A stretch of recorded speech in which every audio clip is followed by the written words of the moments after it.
Welcome to Watching True Detective, Season 2, Episode 2. Correct. I am Kevin Mullaney. And I'm Will Meinen. Do you have this stuff up for... I guess it's the same as last week. It is. The writer and director is the same as last week. Exactly. Episode 2, Night Finds You, N-I-G-H-T, not K-N-I-G-H-T. Same writer, Nick Pizzolatto. Directed again by Justin Lin. Music again by T-Bone Burnett. We wanted to start with a couple corrections from the last episode. We got something glaringly wrong. We got something very wrong. Which is the opening credit song. This, if there was any reason for someone to immediately turn off, it would have been this. Yeah. That we got this I wrong. insisted that the you opening insisted song... that the opening song was T-Bone Burnett, which totally overrid my knowledge of music. I know Leonard Cohen. I know his voice. It's ineffable. You can't, you know, it's not something that you confuse for something else. And I read credits, and it said music by T-Bone Burnett. Right, yeah. So you just think that, you thought that meant he writes all the music. Yes. Well, I just thought they would give him that credit for the opening song. But not the case. Leonard Cohen, Nevermind, from the 2014 album Popular Problems. Right. There we go. Corrected. And the other thing, it wasn't so much a correction, it was just a clarification, which is something I picked up off Reddit. Yeah. Was that piece of art that looked like a doll in a milk. In a bowl of milk. In a bowl of milk is an actual art piece. Yeah, it's an installation art from Peter Sarkeesian in 1999. Yeah, and it's a projection into a cloudy, presumably maybe milky substance. Fluid. Right. From above. Right. It's actually probably projected into clear liquid. It's just that the projection makes it look white. Don't you think? Maybe.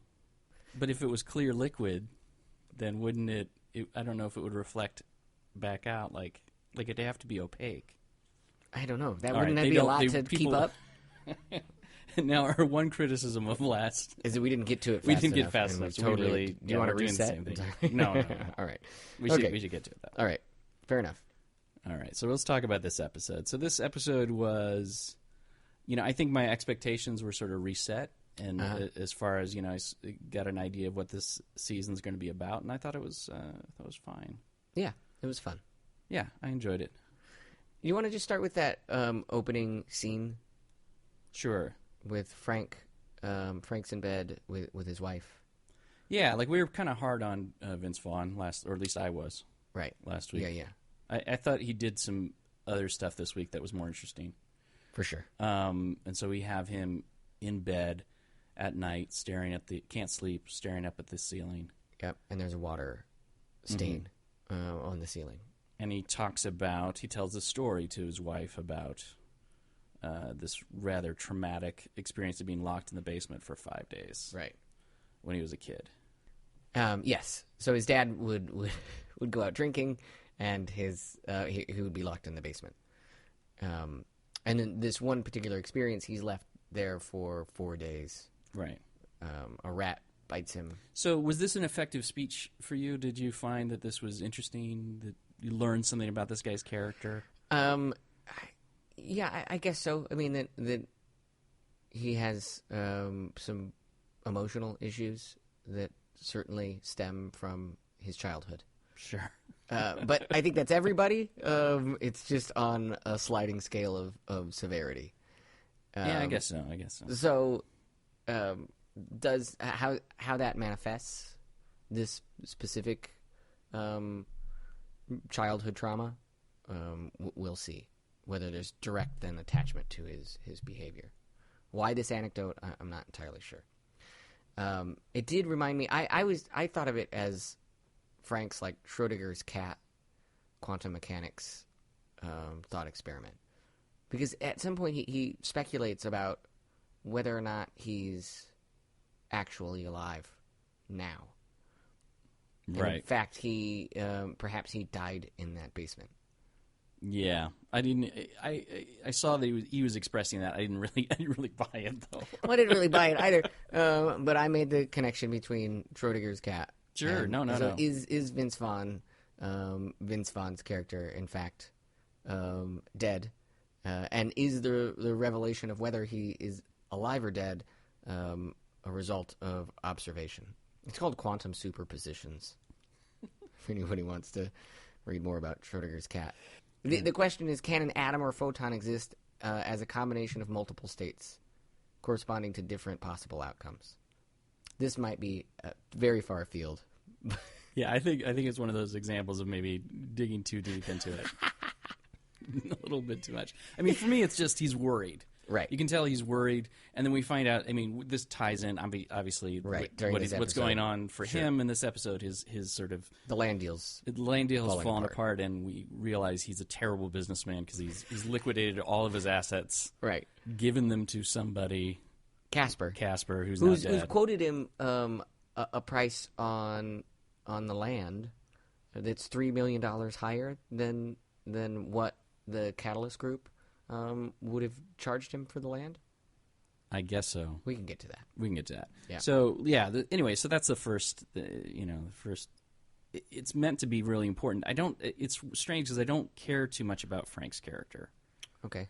Like he's not the character I don't know. Like I don't. Whatever happens to him by the end of this series, I'm not really going to be that upset about. Right. I don't know. So I don't know. I don't know why they're spending a lot of. Anyway, let's move on from this because I think the next scene is like a really complicated scene. Right. It's kind of hard to follow, and some people may have. I think this is the kind of scene where if you only watch it once, you may be a little confused. It's really like 5 different scenes intercut. There's the autopsy. And then there's a meeting between law enforcement. Yeah, the sort of supervisors of all these cops getting together. And then individual meetings with each of the cops sort of to tell them, like, they're on this detail. Right. And I think pretty much like we speculated, the reason these cops are working together is, one cop found him. The Casper was found in a jurisdiction of the county. Right. And the county has the body, as they say. And then the state...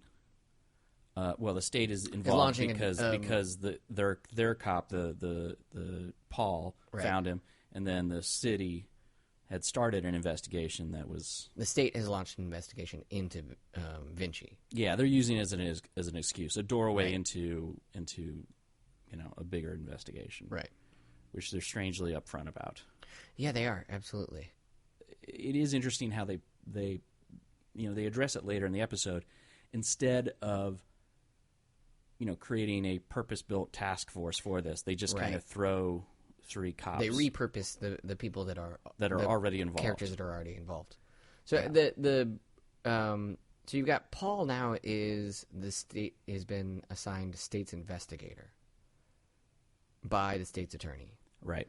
And his task is to look into Vinci PD, amongst other things, right? And then report back. Right. Although he just wants to go. He just wants to get back on his bike. He just wants to get back on his bike. Now, one thing I did want before we get past this series of scenes was that one shot of the guy's crotch. Oh, during the autopsy? During the autopsy. Sure. They shot it and edited in such a way that there's no way to anticipate they're about to show this. No, not at all. It's like they want you to see his blown off genitals. Right. I found that to be disturbing and unnecessary. Although it felt like it was kind of a response to last year. This season feels like a response to last year, where last year they had lots of graphic images of women who had been tortured. Right. And so it's kind of like saying if they were to pull Men back can from be that, tortured too? if they were going to pull back from that, it would show a double standard. And yeah, it's kind of I don't know. That's what it felt like to me. Like there was no real need to see that. Right. We could have just spoke to it, I guess. We also learned that. Did we learn anything else about Casper? And I mean, that we didn't know already. We learned that he had gonorrhea. Sure. He had a lot of drugs in him. Yeah. Now I think what was new is that it was torture. I mean, I guess you could guess that, but the way it was described. It wasn't just like a vindictive killing. It was probably a torture to extract information from him. Right.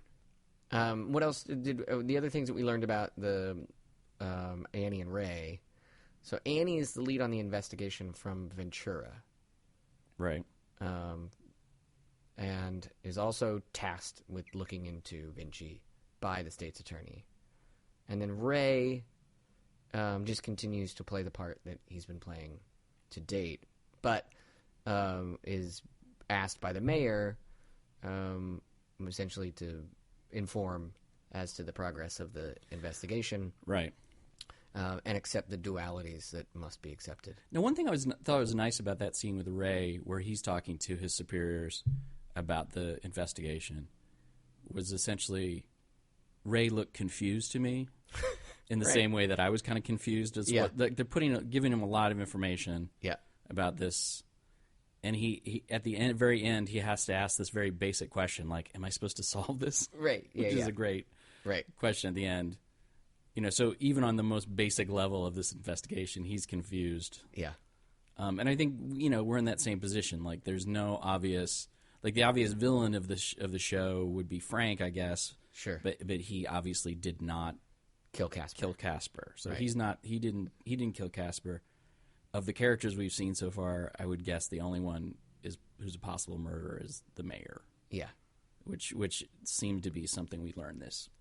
he's higher up the food chain than Frank, right? For sure, which wasn't clear last episode. So then I guess we're starting the investigation. We got Annie and Ray go over to take another look at the house, right? Because presumably Annie hasn't seen it. Yep. We have an interesting scene. I like this. I kind of like the scene between Paul and the frumpy detective. Yeah, it was fun. Did you? I looked at the IMDb page because I didn't recognize the actor that played Frumpy Detective in the first episode, but in the second episode, I recognize totally him. Guy. Yeah, he's Teague Dixon. What has he done before? Or no, it's W. Earl Brown. The name of the character for this show is Teague Dixon. Okay. He was in Deadwood. That's where I remember him. All right. He's been in a ton of stuff. Right. He's got a lot of credits. But Deadwood was the one that I've seen him in. So they have this conversation, and I felt oddly at the end of the conversation like, oh, I like him better than Paul. Right, yeah. Like, I'm always, maybe that's not the right way to filter it through, but it was like this anecdote that Paul gives about the going to the bank, and the bank examiner hit on him. Right. And that he wanted to clock him. Right. Because he's a faggot, is the word he used. Right, and then Dumpy Detective is like, totally incredulous. Yeah, like why would you do that? That doesn't make any sense at all. And then when why do you care if he's gay or not? Right. So what? Right. And so then, you wouldn't, exactly. Frumpy Detective, you wouldn't think this is the guy to stand up for gay rights. And then when Annie and Ray return, Annie asks, like, so what have you accomplished? And he said it so snarkily and it was so great. Frumpy Detective just says, well, this young man has a dynamite anecdote. Yeah, I did really like that. That's what he's gotten. Although it was fun, again, like when that moment happened, I'm sitting there going, oh, great, I have another reason to hate Paul. Like, I already hate him for his self-destructive behavior in the previous episode. Right. Which I don't know if that's really my response, should be my response. Yeah. But later, I think, when we both had this thought, with the final scene in the episode, is that they're trying to create a subplot or I don't know if a subplot's the right way to put it, but they're trying to put it in our heads that maybe Paul is closeted. Yeah, for sure. And that the only reason he would say this anecdote is to cover up for the fact that he in fact has impulses that are which seems that like he's uncomfortable. Yeah, it seems like a dated storyline to me. It does. It feels like something. And maybe that's just the weekend. We were both in New York this weekend. It was Pride weekend out there. Yeah. And, you're watching. On Facebook today, I saw a video of a cop twerking with a reveler in New York. Yeah. Just totally all out dancing at Pride with the gay revelers. So yeah, the level of acceptance suggests that one wouldn't need to. I mean, I think it's hard. It's probably hard to be cryptic. Right. It's hard to be. I'm sure it's not an easy thing to be gay and be a cop. Right. But this feels like how it would be to be gay and be a cop in 1995, not 2015. Yeah. So I don't know. I agree.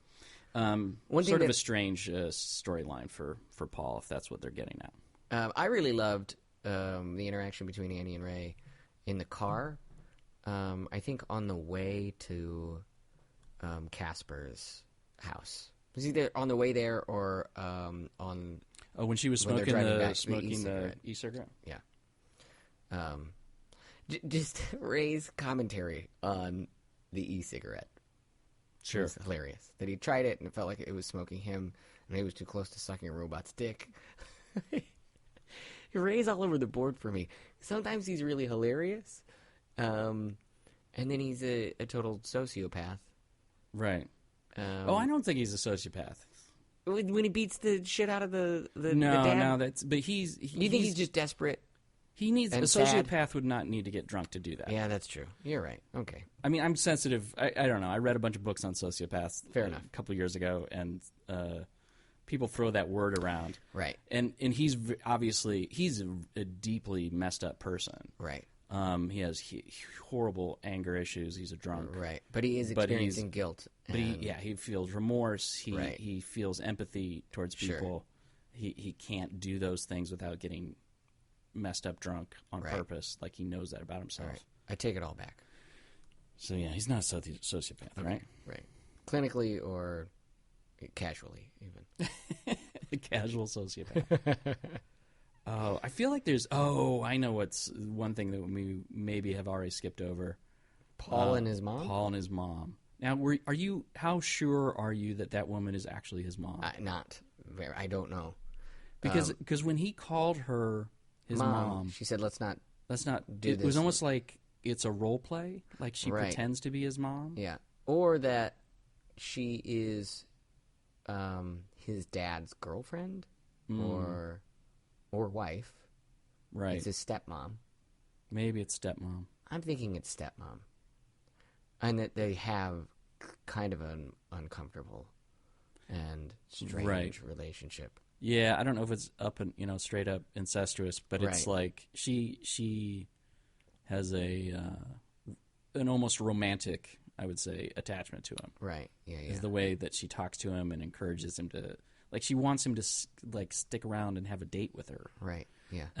It was a little strange. I also thought she had a little bit of a sore.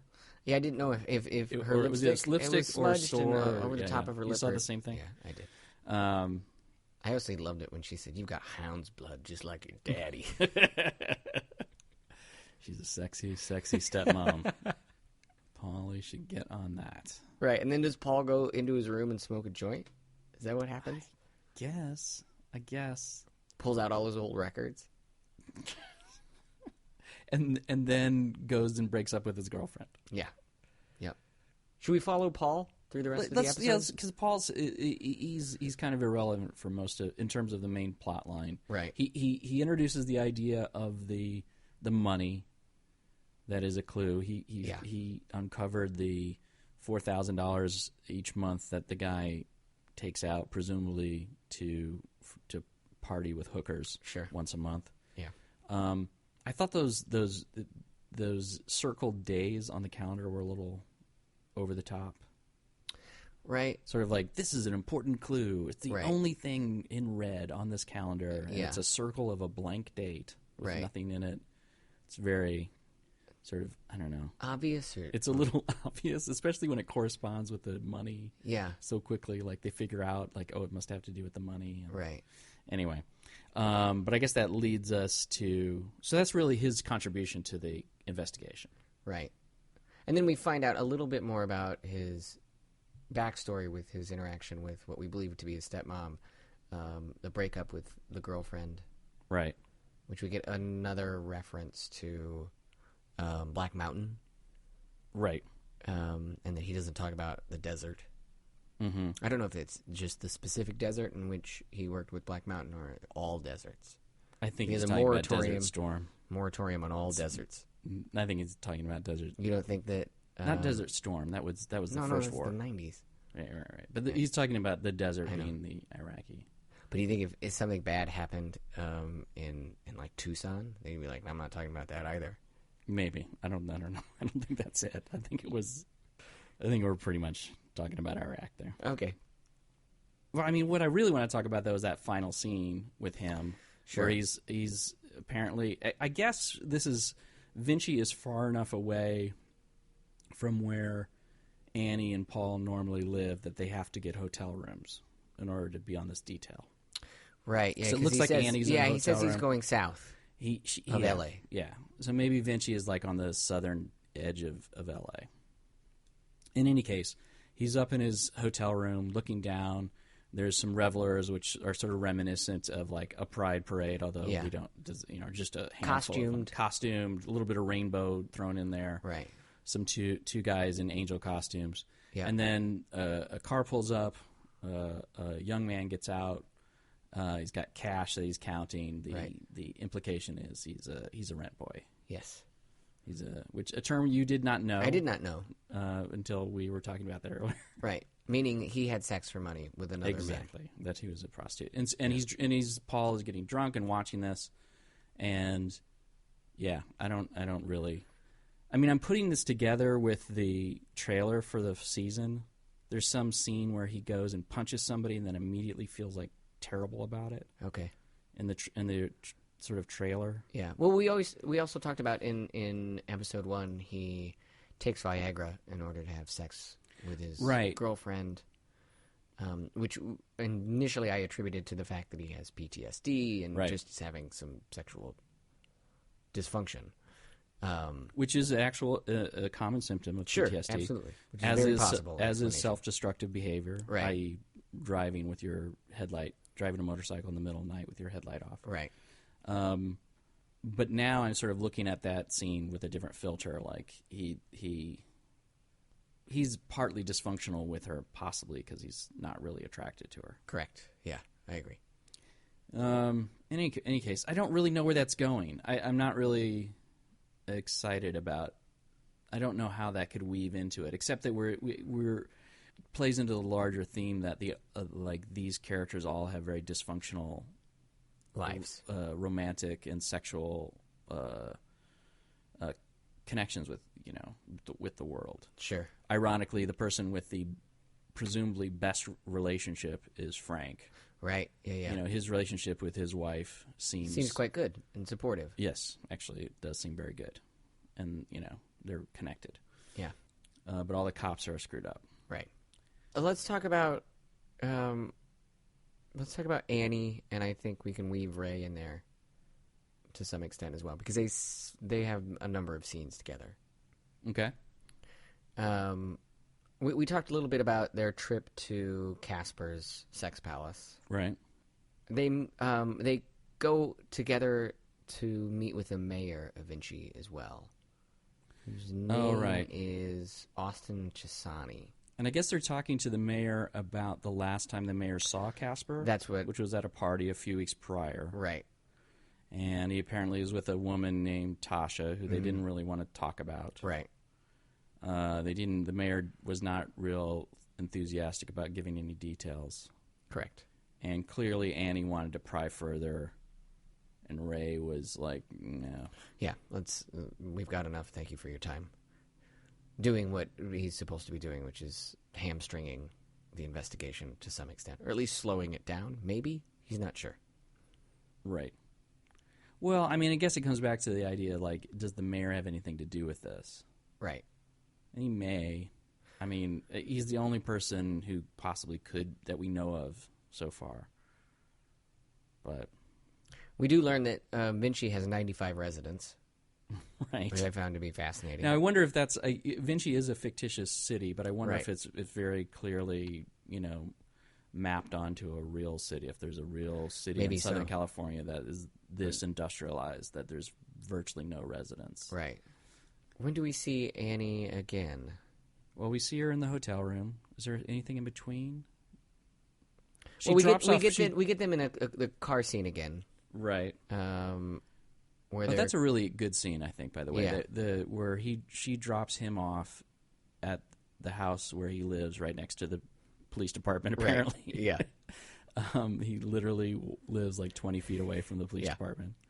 She drops him off, and they have a relatively cards on the table kind of conversation of like, he tells her, I think this this investigation isn't meant to succeed, basically. Right. And she tells him, I know you're corrupt.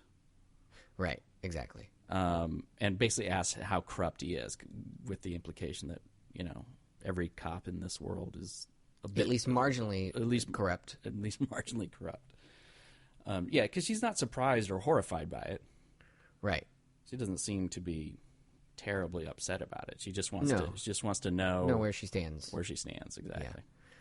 Yeah. We get to an explanation of why she carries so many knives.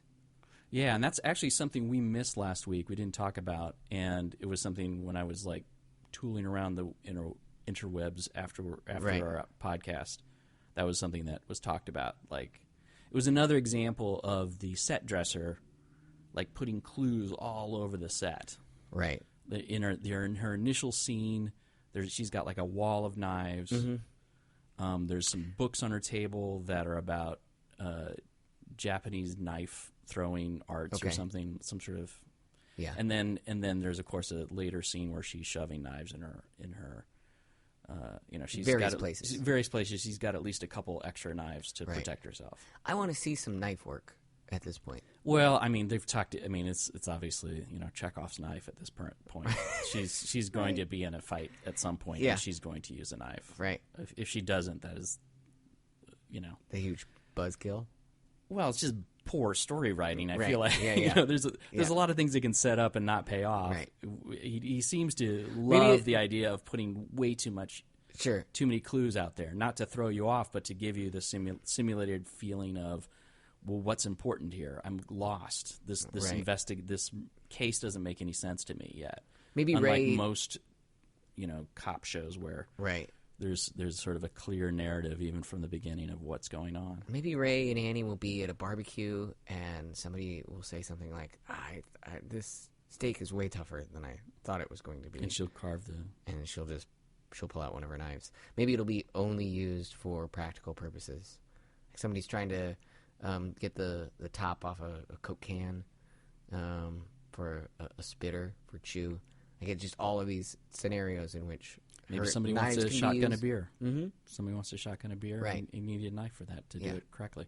So anything that's a non-lethal purpose for a knife, maybe she just starts using it. I think she's going to get in a fight. Will. Okay, I think somebody's going to jump her. And what did you think of Ray's quote that he supports feminism mostly by having body image issues? He's a model feminist. That's what I think. I mean, in the context of his work and whatever, it doesn't seem like what we haven't had yet in this series, and maybe we won't, and that's probably a good thing. Is the kind of casual sexism within the police force itself? Like I haven't had a sense of anybody not taking her seriously because she's a female cop, and I feel like that's a trope that's done a lot. It's sort of they have to overcome the low expectations of their fellow police officers or whatever. And the implication, I think, at this point is that she's of the three, she's the most competent of them. Yeah, she's definitely and the most dedicated. And if you lump in there frumpy cop, then the only one who comes close is probably Elvis, her partner from the county. Yeah. Now we did we skipped there because the ride where she drops him off at the house happens after their meeting with Casper's therapist. Oh, right. Yeah, we got to talk about this guy. Yeah. So you pointed out who plays the therapist? Rick Springfield. Right. Rick Springfield, the musician, the pop star from the 80s. Right. He was an actor in the 80s as well. Right. He was an actor first. I mean, he was successful as an actor first. Right. In daytime soaps. He was a daytime soap opera actor. He was quite good in this scene. I thought he was great. Yeah. He creeped me out. Yeah. I thought he was really weird. Yeah. But that clinic is super strange. Yeah, we got to talk about this clinic a little bit. So they show up at this clinic where Casper is being treated, I guess, through some form of therapy, some sort of psychologist, psychiatrist. Right. They walk by 2 rooms in which women are convalescing in beds. Yeah, one looks fine. Yep, totally just fine. Sort of reading a book in a bed. And one has just been... Has had rhinoplasty or a facelift or something. Yeah, some serious plastic surgery. Yeah. or she was in a horrible wreck. But we Right. find out she's had plexus. So this is a sort of medical retreat that specializes in sex therapy or therapy for sexual deviance and plastic surgery. Right. Which it seems like a very odd combination. Yeah. I've never been to an upscale plastic surgeon's clinic, and so maybe there's elements of truth to it. Maybe. I mean, yeah, maybe there's some. There's like an operating room, and right next door to it, it's some combination of a hospital and Four Seasons. I guess. I mean, it makes some thematic sense that you would, before you undergo significant plastic surgery, maybe you should talk to a therapist to see why you're doing it. I think actually, in most cases, you're required to. Maybe, yeah, maybe. And then I just want to say, if you didn't notice the sachet of the secretary, you really like that. I didn't. It's not that I really liked. It was just one of those details that was like, why is she sashaying so much? I mean, I guess I like the one thing I really like about True Detective is that it is the kind of show in the writing and definitely in the production where you are forced to pay close attention. If you want to have any chance to figure out what's going on, you really have to pay close attention. Sure. It's not like, it's not like Law and Order or something that serves it up very clearly what's going on from scene to scene. And so because of that, you notice all kinds of things that maybe wasn't that important, like the sort of weird way that the receptionist walks down the hallway to the therapist office. Yeah. Or this thing that happens in the middle of the scene or towards the end of the scene.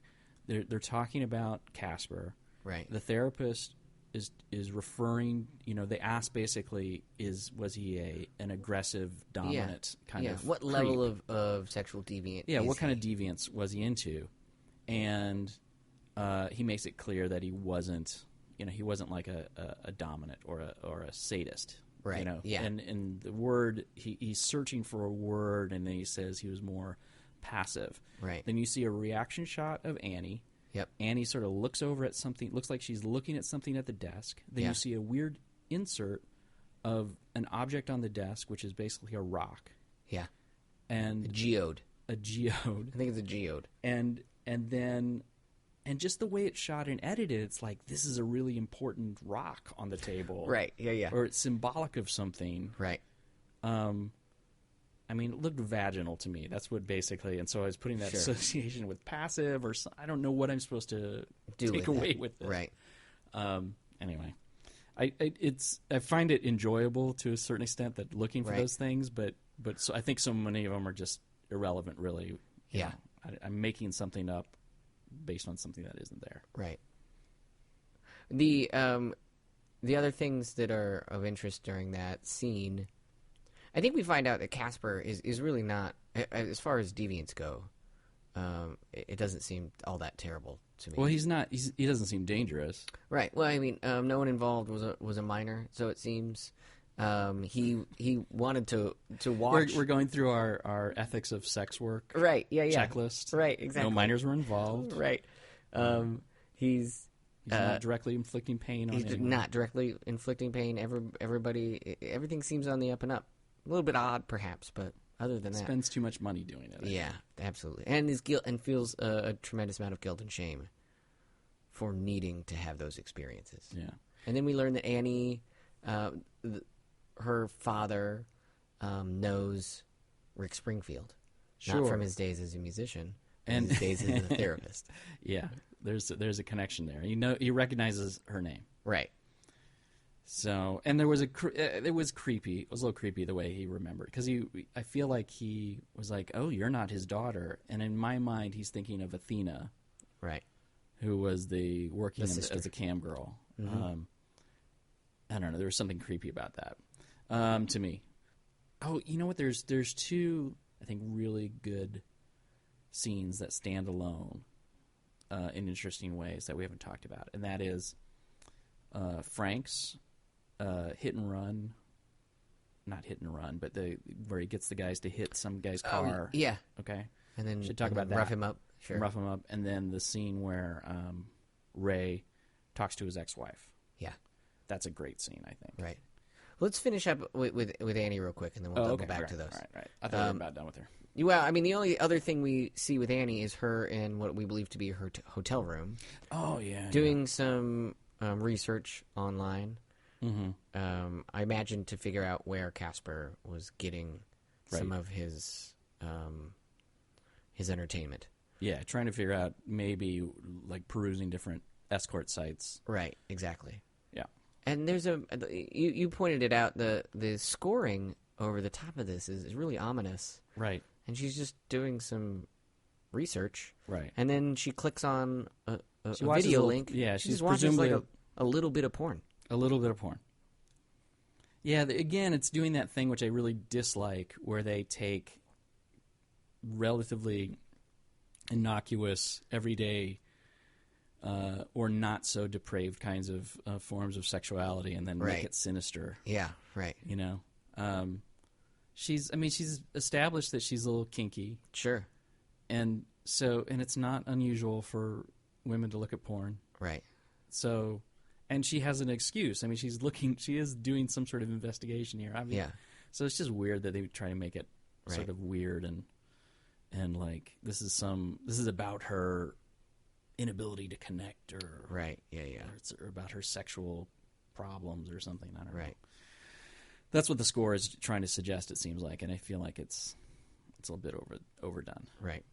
Well, let's talk about or Frank. maybe I would just prefer that it was sort of like, no, that's if this is part of her character, like that kinkiness they set up at the beginning, that just it's like, oh, that's just part of her character. There's nothing right. Don't get so close on her face. There's nothing That's wrong what with I was thinking. Don't have the ominous score and pull back on that right, camera and you can see a little reflection bit, in her eyeball of the pornography. Right. I'm sure they were very excited when they got that working. Sure. When they got the pornography in her eyeball. Yeah. Reflection. That's the shot. That was a good shot. This episode is mainly about Frank, I feel like. Well, certainly he's expanded on a lot. Like we understand what's going on with him. Like when he was so upset. The business deal. Yeah, the business deal makes a lot more sense, although I was still a little confused about it. But there's a scene where he's talking to somebody from the Catalyst Group. Yep. Which is somebody he thought he was invested in. Right. He thought Casper took some of his money, invested in this Catalyst Group. Right. Essentially bought tracts of land with it. Right. So he's part of a real estate...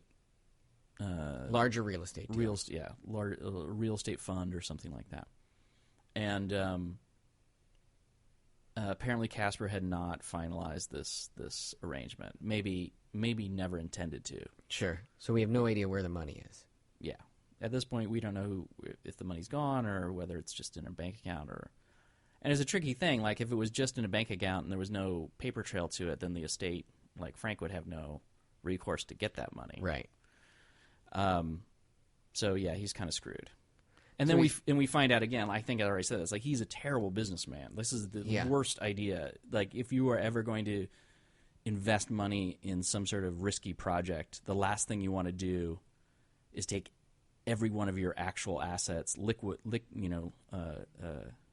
sell them, liquefy them, turn them into liquid, make them liquid, right, and then put all that money into it without even a contract for. Right. Yeah, but it's all illegally gotten funds. So you're hamstrung. Oh, I used that word twice. I don't want to use it again. Then don't put it all in one basket. Sure. I mean, a smart businessman, even a immoral or illegal businessman would know better. Well, would diversify. Yeah. They would have money in lots of different pots, so that if something goes belly up or something gets confiscated by the cops or whatever. Maybe this series will end up doing a great service to people. Like they'll show it in economics classes as what not to do. Like right. Maybe the final message of this season of True Detective is diversify. Diversify your portfolio. Yeah. I feel like I lost a fair amount of respect for Frank in this episode. I was more interested in his character, but feeling like he is diminished. He says at one point he's diminished. Am I diminished? Yeah. Am I diminished? And it's like, yeah. Well, I mean, he is kind of diminished. We find out the mayor is presumably more powerful than him. Right. He tries to push the mayor around a little bit and the mayor says, Well, he's not the gonna one happen. dropping money off for the mayor, not the other way Right. around. So Sure. he has to be higher up the food chain of corruption, so to speak. Right. And the mayor, he's short, and the mayor's demanding. He's saying essentially he's going to put a vig on him, and he's going to have to pay more and more each week he's late. Right. That's a great scene for the mayor. Yeah. We learn more about the mayor's character. I feel like we learn about Frank's financial situation. We learn a little bit more about the ways in which the mayor is a twisted person. Now we also see in this episode probably our favorite scene with Vince Vaughn so far.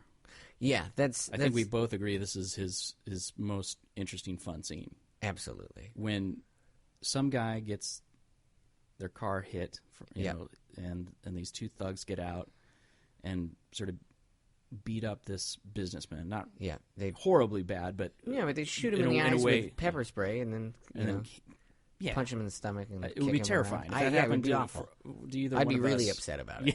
Yeah, I wouldn't go out of the house. I'd tell everybody that I got the shit kicked out of me. That's me getting really beat up badly. Again, we have no place in the world of True Detective. No. Neither of us would survive long in the world of True Detective. Absolutely not. And so then Vince comes over as if he was this bystander. Right. And with this sort of goofy voice like, hey, what's going on here? Hey, buddy, like, how did that happen? Like, that was awful. What is going on here? What could a person have done? Let's think about it. Let's think through your behavior. And what could you have done to have a couple guys like that really, put the boots to you? I really like the scene. Ultimately did not understand why. Like, they had never established this character before in my mind. He's new. I don't remember from another scene. This may be something. No, I think its importance or relationship to the story up to this point. He talked about some heavy lifting he did on behalf of the mayor when he's speaking to the mayor and dropping off that cash, like that he squashed a particular union uprising. So, right. I feel like this is... It was an Immigrant Worker Association. Right, yeah. And so this was him shaking a guy down a little bit about running illegal books for a sweatshop. So I thought maybe it just had to do with, like, this is... there's... Presumably he's trying to find out who took his money. Where his money is. But I don't see how this had anything to do with it. Saying. He wasn't extracting any information. That's why I think it has to do with, like, this is the kind of stuff he does for the mayor. So you're thinking, was this a favor for the mayor essentially, or this was like a task, like I think just like Ray or Frank gives Ray stuff to do. This is something the mayor gives him to do. Yeah, so he doesn't allude to it directly, but I feel like that's what's happening. He seemed to enjoy it. He did. He really did have fun. He really. This was like this is what I'm supposed. I got the sense that it's like that's what he's good at. Right. He's good at creative ways of shaking people down and threatening them. Yeah, and I thought maybe it was also that he enjoys it. It was also Vince Vaughn smiling. If there's a sociopath, he's the sociopath. Well, but he loves his wife. Can't have both. I thought maybe it was Vince Vaughn smiling too, because he was very Vince Vaughn in that moment. You thought it was when he was walking away, it was just Vince Vaughn smiling nailed it. That's totally me being me. Yeah, maybe he didn't think that was going to end up on camera. It was just right? Like, I got it. Yeah. I hit that mark. Right. Totally. Maybe. So we talked about that. Oh, and then the other scene that I wanted to talk about, which you hadn't really touched on yet, was the scene between Ray and his ex-wife. And I was really glad this scene was in there because we had talked about this, I think, last week. Certainly, I had talked to other people, maybe not on the podcast, about how I was a little afraid there was going to be no consequences for him beating up the kid's dad. Yeah, and so it clearly is. Yeah, and it's, at the very least, I don't know if there's going to be, I doubt he's going to go to jail, but or charges are going to get filed against him. But it could be the final blow in the custody battle. He's going to lose total custody of his son. Yeah. So, and it was interesting. It was interesting hearing there was the interplay between the two of them, and both of them kind of recognizing that he used to be a better person than he is now, and how he justified his action, presumably of killing that rapist, right? As something. It was his natural right. It was his natural right that he did it for her. Yeah, and she, I think, quite correctly said that wasn't for me. That was something you did for yourself. Yeah, she appeals to his better nature, and then because she knows he has one, and I get the sense that he probably, if you could somehow erase the last 10 years of his life, he probably that character was a good guy 10 years ago, or not a terrible person 10 years ago at least. But I like that she says, like, look, this thing that you really want is going to be taken from you if your behavior doesn't come into line.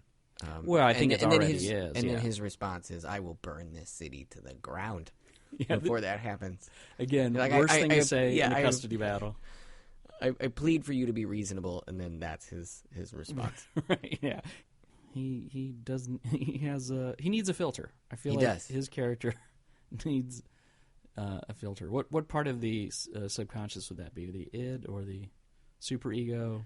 The ego? He needs more ego, more ego and superego. Yeah. He needs less more superego. He's less id. Less id. Yeah. And then I guess we really want to talk about the final moment. So one thing, it's probably too late to point this out. We're going to spoil everything from this episode, in case you haven't seen it yet. Right. Some people weren't like they have that warning at the beginning. That doesn't make any sense to me either. No. I guess it makes some sense when you're trying to clarify with Game of Thrones when it's like based on another show, like it's based on the book, and are we going to spoil things from the book? I put it on somebody else entirely if they click on a link that says a podcast about this show, any show, and they start to listen to it, and they think, "What did they just do to me? They told me everything that was in this show." Yeah, if you're mad at us for spoiling this episode already, right, you should probably turn this off at this point. So at the end of the episode, a relatively shocking thing happens. Yeah. And this information is Frank figures out this piece of information when he's at a club that he probably still has like controlling interest in, but he used to actually have to do the physical management of. Yeah, and somebody else is managing it now. Right. A large, rotund Hispanic man who has "fuck off" written fuck in you. his, I think fuck it's you. That's right. Yeah, fuck you in his gold teeth. We have to make sure to say "fuck" every episode, by the way, yeah, just so I can always hit the explicit button on iTunes. Oh, cool. Yeah, right. Totally. But yeah, he learns the address of this little safe house that Casper has been keeping in order to do his salacious deeds. And so he shares that with Frank, who is starting to crumble a little bit. He doesn't want to be doing this stuff anymore. By this stuff, I think he means working for Frank. And he might mean law enforcement. No, I think he's talking about he doesn't want to work for Frank anymore. His reason for doing it has been wrapped up in his son. Sure. And now it looks like he's going to lose his son, so he doesn't care about anything. Perhaps some debt he feels he owes to Frank. Mm-hmm. Because Frank might have helped him get rid of the body of the man that he killed as well. We don't know, Yeah. I mean, he says something about, I remember. Right, and what it seems, I think what's been happening this whole time is it's not so much he feels like he owes Frank. It's that Frank is essentially blackmailing him. He knows. Right. Yeah. He's the only person who knows for sure that Ray, besides maybe the wife, that Ray killed this guy in the past, and probably has the proof or could prove it if he, because he's basically saying you want to do, if you quit, you're going to go to jail. Right, that's right. So he gives him the address, says go to this house in Hollywood and see what's going on. Right. And he goes in, he looks around. It looks like this house is sort of set up to create amateur porn, maybe some Right. Yeah. sort of I'm thinking kind of some sort of form of amateur S&M-ish porn. Yeah, I don't know. There's blood on the floor. There's Sink full of water. There's a sink full of water, which probably isn't related to the sex. Yeah, maybe the drain just doesn't work. Maybe, or something's clogging the drain. Yeah, right. Like he should contact his landlord, or maybe. So that's what I do. And there's a room off to the side where they're filming. Mm-hmm. And presumably Casper would watch maybe what's going on from that room. Right. So this house is being staked out, obviously. Yep. By somebody. Somebody with a bird head. Somebody with a bird head, which seems related to the bird head we had a discussion about in the first episode. Right. And so he goes in there, looks around for a little bit, and a guy in a bird head shows up and shoots Ray with a shotgun. Right. Sawed-off shotgun. And it's to not the just chest. Yeah. Well, he shoots him twice. He shoots him Right. once and Ray goes down. Yeah. And then he walks over and from like 2 inches away from his belly, Yeah. shoots him again with a shotgun. Yeah. Now and then it's basically fade to black. So Right. the episode is over, and I think it's meant to be this kind of shocking. Holy crap! They just kill the main character or one of the four main characters of this because they've spent story. the most time setting up his character. I feel like. I think that's fair. And so it would be very odd. It would be the same as if killing Matthew McConaughey in the second episode of last year's True Detective. It would be a very odd thing. It's akin to killing the woman in Psycho. Oh, okay. That's the famous first example of that, of like taking the famous top billed actress, right, in the very first early part of the scene, early part of the movie, killing her long before you would think that would happen. Like if he's going to die, it would be in the last episode. You would think. Right, sure. So we don't believe he's dead. I don't, but it's mainly I mean, I think it's pretty hard to imagine if that was a regular shotgun blast, and I think you have some ideas about this. If that were a regular shotgun blast with regular shotgun shells, he'd that be very he much could dead. survive that. Yeah, and he wouldn't. From that close range. No, there's just no way. Maybe from across the room, and something could be, even then it would be very difficult. Yeah. But and this is a spoiler based on the trailer. Not the trailer. What's next on? Yeah. For next episode, they when they refer to him, his superior says, "I have a cop that's been shot," instead of "I have a cop that's been killed." Yeah. So it sounds like he's probably not dead, and also it would be very strange for the show. So how would that be possible? Well, I was just thinking of other things that can be loaded into a shotgun for the purposes of stopping someone but not killing them. So something that might be used in riot like situations, like rock salt, or there's they have those shotguns that will shoot pellets or those bean bags. Essentially, they're like bean bags. Mm-hmm. Things that would hurt someone badly enough that they would stop moving. I guess. I feel like I don't know why that hard second shot is necessary.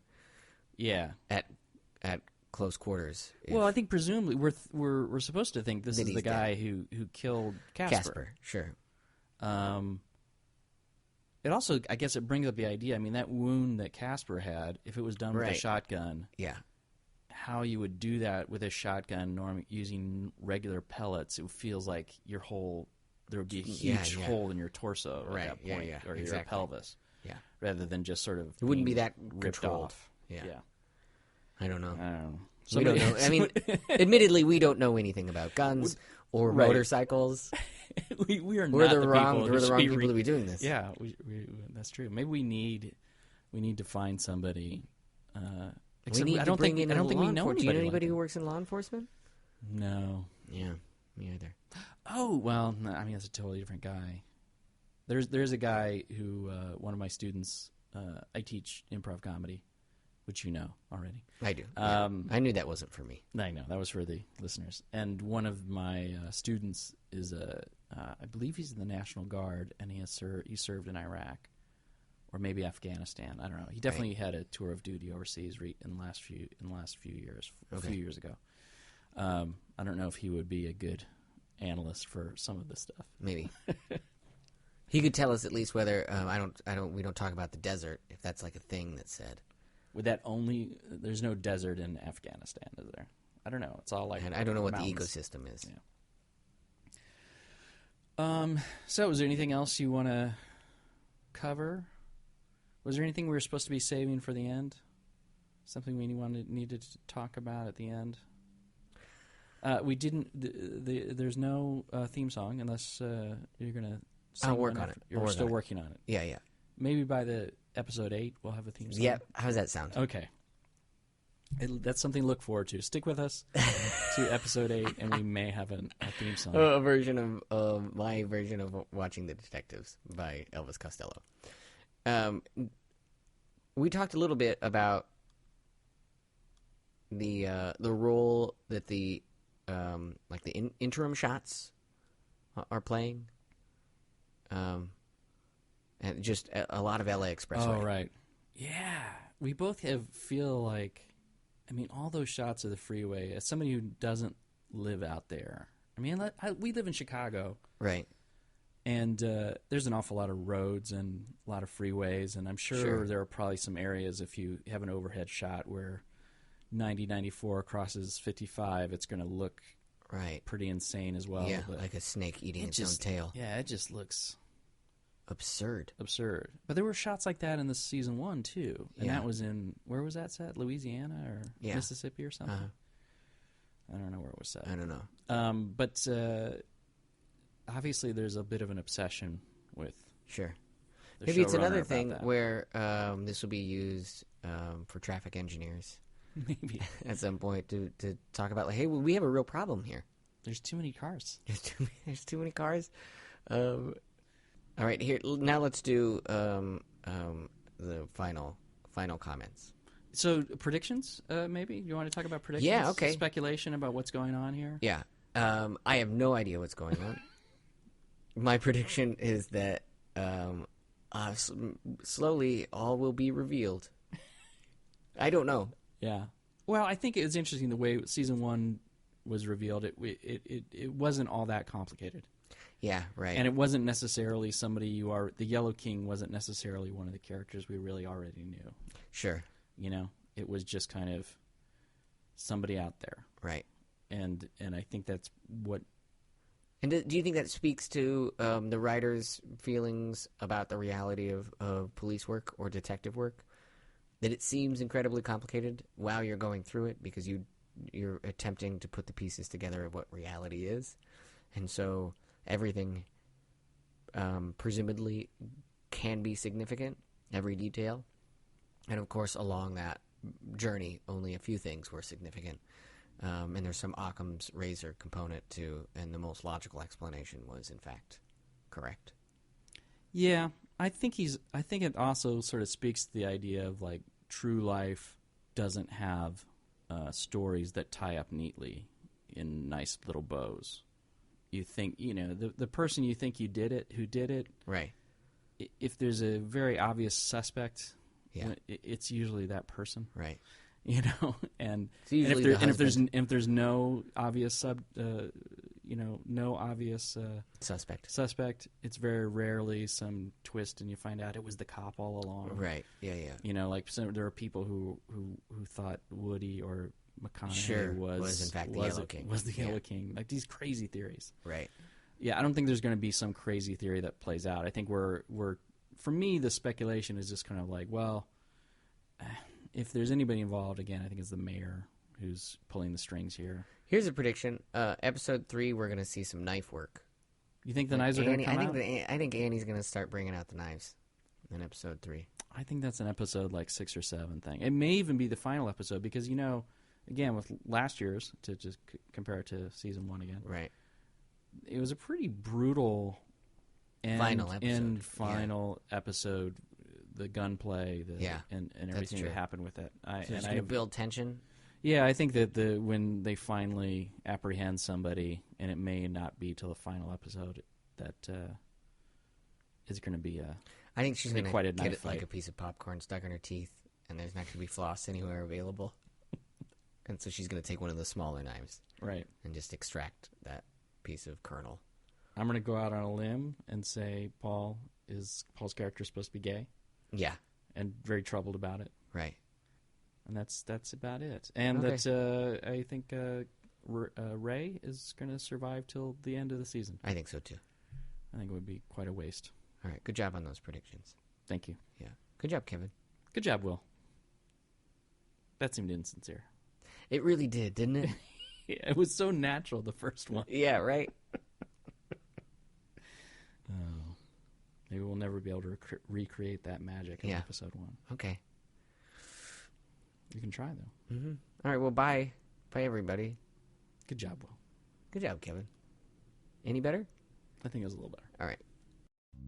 This podcast is a production of Under the Gun Theater in Chicago and can be found at listen.undertheguntheater.com. Please subscribe to the show in iTunes and leave us a review.